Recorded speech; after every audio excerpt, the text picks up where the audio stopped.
بسم اللہ الرحمن الرحیم۔ سلیمان علیہ السلام داؤد علیہ السلام کے بیٹے اور ان کے جانشین تھے۔ اللہ تعالیٰ نے انہیں رسول بنا کر لوگوں کی ہدایت کے لیے مبعوث فرمایا۔ سلیمان علیہ السلام نے اللہ تعالیٰ سے یہ دعا کی، اے میرے رب، مجھے ایسی بادشاہت دے کہ میرے بعد کسی کو بھی ایسی بادشاہت نہ ملے۔ اللہ نے ان کی دعا قبول فرمائی اور ان کو ایسی بادشاہت عطا کی جس کی مثال دنیا میں نہیں ملتی۔ اللہ تعالیٰ نے ہوا کو ان کے تابع کر دیا جو ان کے حکم سے چلتی تھی۔ وہ ہوا کے ذریعے سفر کیا کرتے تھے۔ سلیمان علیہ السلام ہوا پر سفر کرتے ہوئے 1 ماہ کی مسافت گھنٹوں میں طے کر لیا کرتے تھے۔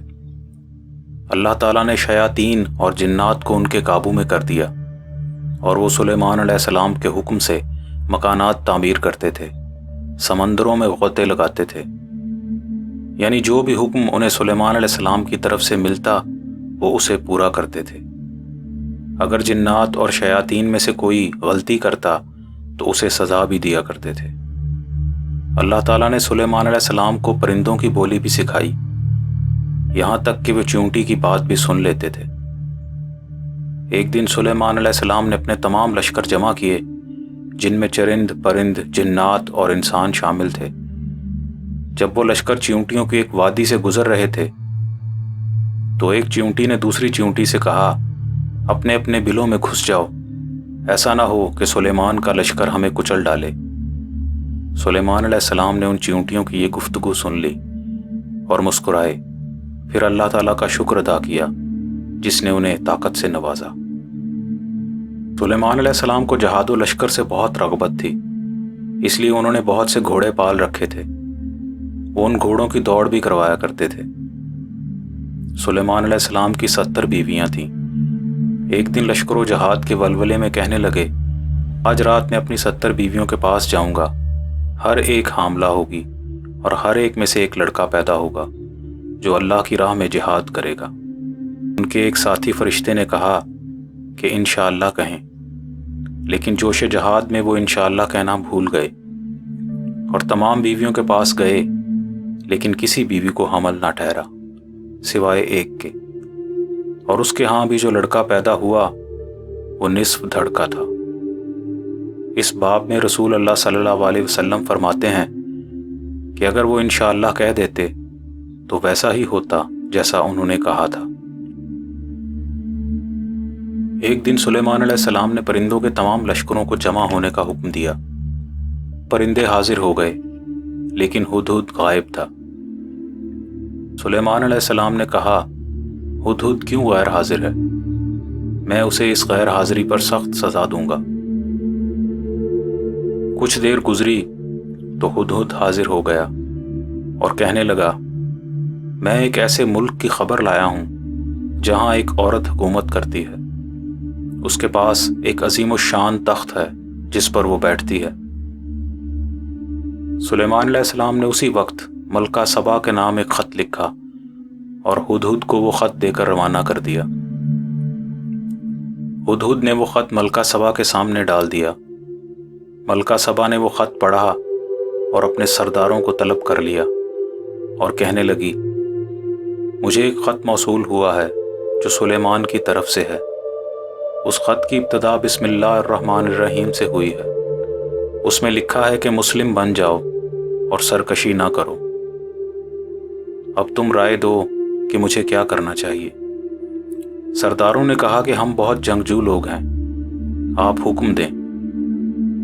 ملکہ نے کہا کہ بادشاہ جب بستیاں فتح کرتے ہیں تو انہیں تباہ و برباد کر دیتے ہیں اور وہاں کے عزت داروں کو ذلیل و رسوا کرتے ہیں، یہ بھی ایسا ہی کریں گے۔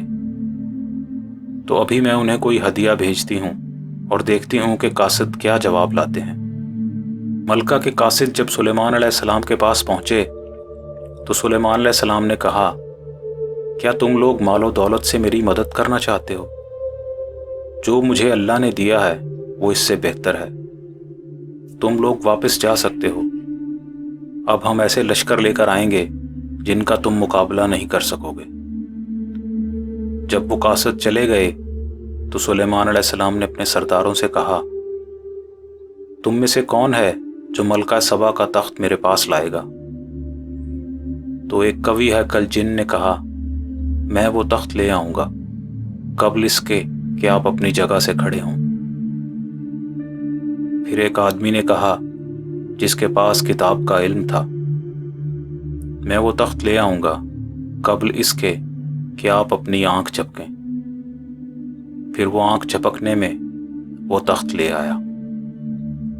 سلیمان علیہ السلام نے جب تخت کو اپنے پاس رکھا ہوا دیکھا تو کہا، یہ میرے رب کا فضل ہے جو یہ دیکھنا چاہتا ہے کہ میں شکر ادا کرتا ہوں یا ناشکری، اور جو شکر کرتا ہے تو اس میں اسی کا فائدہ ہے۔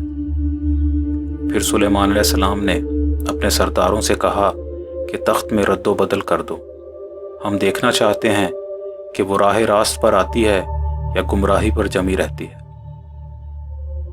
جب ملکہ سبا سلیمان علیہ السلام کے پاس پہنچی تو اس سے پوچھا گیا، کیا تمہارا تخت بھی ایسا ہے؟ ملکہ نے کہا، گویا یہ تو وہی ہے، ہمیں تو پہلے ہی علم ہو گیا تھا کہ آپ نبی ہیں اور ہم مسلم ہو گئے تھے۔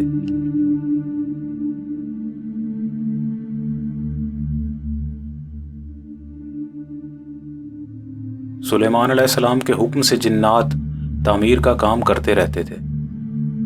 سلیمان علیہ السلام اپنے عصا کے سہارے کھڑے ان کی نگرانی کر رہے تھے کہ اسی دوران ان کی روح پرواز کر گئی، لیکن ان کا جسم عصا کے سہارے اسی طرح کھڑا رہا۔